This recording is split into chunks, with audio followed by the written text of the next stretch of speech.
Hey everyone, welcome back to the 40 Plus Gamer and another Apex Legends video. As I was preparing my 20 best tips video, I realized there were a lot of dumb things that I do to lose fights and lose matches. Let's face it, we all do dumb stuff, and often it's the same mistakes over and over again. If we want to get better, and really, if you don't want to get better, then why keep playing? But if we want to get better, we have to be able to identify the mistakes we make so that we can stop doing them. What separates the amateurs from the pros is they look at what they did wrong so they can fix it. Just by being aware of the common mistakes you make will help you spot them in-game and help you learn to stop doing it. Just like any athlete, recognizing you're about to make a common mistake can help you learn to avoid it. So let's get into the top 8 things I do to lose in Apex Legends.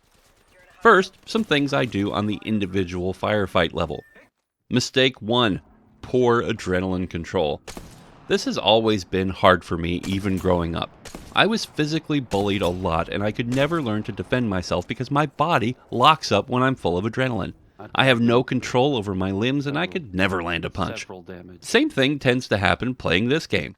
I get into a firefight and I can feel the tension in my fingers, and I feel like I'm moving in slow motion. One thing I found is if I force myself to get into more firefights and I get used to dying, I won't care so much about dying. Look at how the pros or top streamers react when they win. It's like they're used to being there. How do we react? We yell, we cheer, we get excited because we're emotionally invested in that win. We want it, we need it. Why? Because it validates us. Pro players and the top streamers are already validated in our minds, and we could never live up to that. We have to change our mindset to one about learning and improving and stop being so emotionally invested in whether we win or lose. We have to learn to control our breathing so that we can control the rush of adrenaline when we get closer to the final squads. Mistake number 2, I ADS everything. I spent a lot of hours playing Medal of Honor and Call of Duty back in the 90s, and one thing that Call of Duty ingrains in you from the beginning is that you will not hit your shots if you don't aim down sights. Even though I played hours upon hours of SOCOM on the PS2, which had no ADS mechanic except on sniper rifles, for some reason it dominates my play on other shooters. My reflex is to ADS anytime I pull the trigger. Now, while with some guns this improves the accuracy, most guns can be hip-fired without a ton of problems. This leads me to mistake number 3, not moving enough in fights. When I'm aiming down sights, I'm not moving like I should. You can't strafe effectively in ADS because you're moving slower and you're an easier target. While ADS can help you stabilize your weapon and hit more shots, in a 1v1 scenario it can harm you more than it helps. Save it for those times when you have some range on a target or if they are otherwise engaged with someone else. Speaking of those 1v1 scenarios, mistake number 4. Forgetting to look at my shields and health. I like to think I have a sixth sense for where my shields and health are at, but I don't. Too often I'm down to one shot on my health and I have every opportunity to disengage and heal up, but I don't. I figure the other guy is in the same state, and if I can just land one more shot, I'll beat him. But too often I'm on the losing end of that exchange. Don't be afraid to back out of a fight to heal up. Odds are the other guy is going to make the same mistake I normally make, which is thinking if they can land one more shot, they'll win. Based on my previous experience, they're usually right.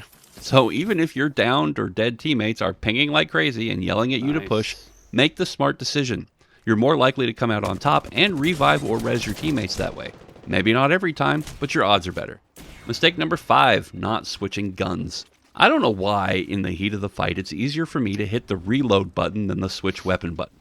For some reason I'd rather retreat to reload than simply switch guns. There's something in me that says as soon as a clip is empty, reload, reload, reload. So how do I change that to switch, switch, switch? Given that there are so many mistakes I make, if I want to improve, I should pick one thing and work on that until I fixed it. It's a work in progress, but I'm trying. What I have to do is keep this idea front of mind constantly. That means I need to be engaging in fights so I can actually practice switching guns in a fight. That means I need to fix number 6, too scared to jump near other teams. Now, I said this in my 20 best tips video, but I am not suggesting that you hot drop with 5 other squads. What I am suggesting is that you don't steer clear of all squads. Look at where they are landing and pick some place near where you saw 2 squads at most going. Loot up as quickly as you can and engage. I'm talking about less than a minute here if you can. There's always a chance that another squad will have better loot than you right off the bat, but there's a greater chance their loot will be equal to or worse than yours. So once you've established the mentality that you're going to actually engage in more fights, this brings me to mistake number 7, pushing at the wrong time. Inevitably, you're going to have the opportunity to third-party a fight. Now let's get something out of the way here. Third-partying is the way of Battle Royale. It's not going anywhere. It's not cheap, it's not cowardly, it's not wrong, it's the way you're going to win. You either third-party fights, or you get third-partied. Any other expectation is just shaking your fist at the sky. It's pointless. We need to go back. We need to go back and camp out, guys. Why are you engaging at the edge of the ring? When I push a third party, I always seem to push at the wrong time. Well, with 16 seconds left in the ring, I'm not. Either I push as soon as I hear the gunfire, or I get there after the gunfire has stopped. You have to have enough time to at least know where each squad is firing from, and whether or not one has high ground over the other.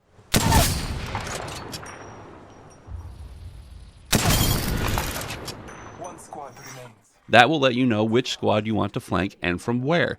I can't get here. Oh, I'm wrong. This is where communication is critical between you and your squad. I'm usually teamed up with randoms, so that's a crapshoot for me a lot of times. But you all have to be on the same page. Even if it's the wrong page, you have a better chance at survival by working together. Don't just run in blindly, but don't hesitate too long either. Just by accepting that you should be doing this, the likelihood of hesitating too long is greatly diminished. If you do it reluctantly at all, you won't be doing it quickly enough. Speaking of mindset, this brings us to mistake number 8, playing the waiting game. It's very easy to get into the mindset of high placement, especially playing ranked, so this tip is better suited to the vanilla mode. Nah! There's somebody else near me. What happens to me if I constantly play for placement is I am very good at camping out the ring until the top 10 or top 5, and inevitably I get into a firefight and lose to teams with much better loot and better skill. If you are constantly avoiding fights to play for placement, you will lose more fights. It's just simple logic. Have fun with your loot vault, fellas! If you are not regularly practicing your gun skills, then all you will be good at is running, hiding, and opening supply bins. I never found a victory in a supply bin. Not once. Come on now, wait until we're all going. Now, I'm not saying you need to immediately advance to the center of the circle and take on every squad as they come in, but avoiding every fight is pointless. Be smart about it, play the leading edge of the circle, but do so with the sense of finding squads to fight and beat them. The more you practice, the better you'll get at it, and the more games you'll win. I hope this analysis helps you in your gameplay. Click the like button and leave a comment telling me the dumbest mistakes you make. Maybe I'll learn something from you too. Thanks for watching, and I'll see you in the next video.